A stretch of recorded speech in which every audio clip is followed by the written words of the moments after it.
Olá, meu nome é Luiz e meu projeto é intitulado Ferramentas para Pré-processamento e Redução Dimensional de Imagens no Reconhecimento e Desvio de Obstáculos para o Robô Móvel. O grande objetivo dessa pesquisa é estudar e implementar alguns métodos de redução dimensional no sistema de controle de um robô móvel autônomo, com a intenção de inserir um mecanismo que seja capaz de processar as imagens obtidas e oferecer um ganho de eficiência, principalmente durante a fase de treinamento dele. O robô utilizado na pesquisa pode ser observado aqui na esquerda, juntamente com o ambiente em que ele se move. Sendo um robô autônomo, ele tem um sistema de controle inteligente composto por uma rede neural que recebe um grupo de informações mecânicas e imagéticas. Essas informações imagéticas vêm dessa câmera frontal anexada e é sobre esse dispositivo que a redução dimensional vai agir. O estudo foi desenvolvido em cima de dois principais métodos de redução dimensional: os autoencoders, que basicamente são redes neurais que performam um processo de compressão e reconstrução de dados, e o PCA. E por fim, vamos observar todos os resultados do comportamento do robô e metrificar os ganhos e as perdas.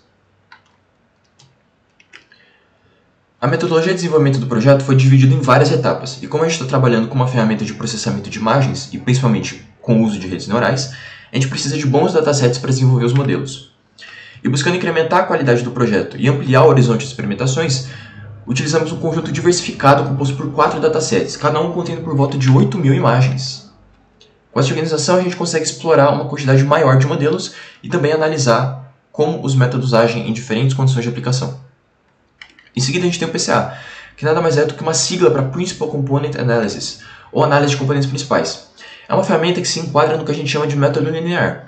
Isso porque ele trabalha com a redução dimensional por meio de projeções lineares nos componentes principais. Esses componentes são vetores orientados no sentido de maior variância na organização das informações. A gente implementa isso tomando os nossos datasets e calculando os componentes principais associados a cada um com base numa variância de 99%. E a gente pega esses resultados e aplica a cada imagem individual, performando a redução dimensional.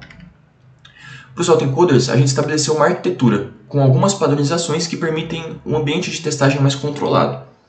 É importante ressaltar que a ferramenta de redução dimensional nesse caso é somente o encoder. Então a grande ideia aqui é treinar o modelo como um todo e depois fazer um recorte desse trecho e direcionar ele para a aplicação do robô.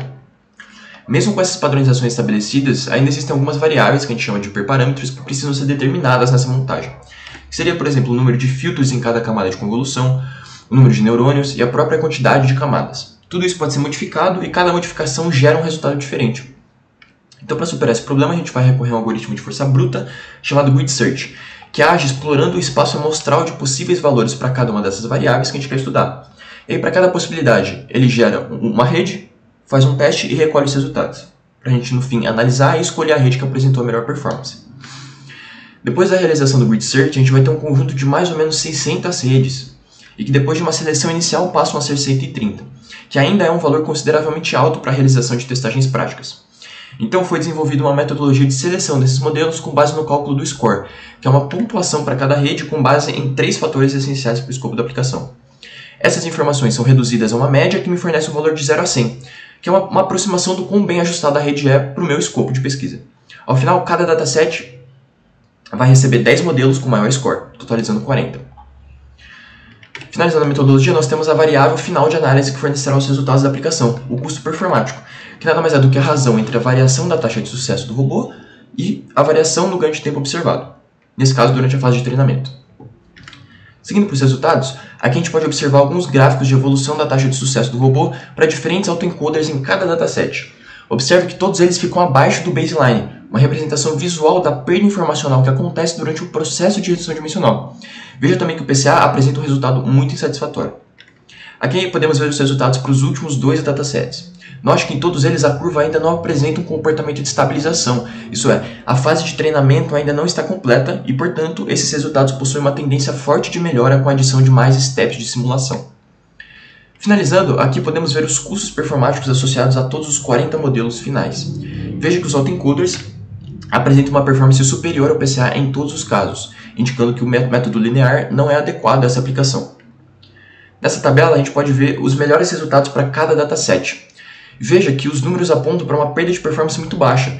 Na de 256, por exemplo, que é uma imagem grande, a gente está perdendo aproximadamente 0,17% de sucesso para cada 1% ganho de eficiência, demonstrando que o trabalho foi bem sucedido. Muito obrigado.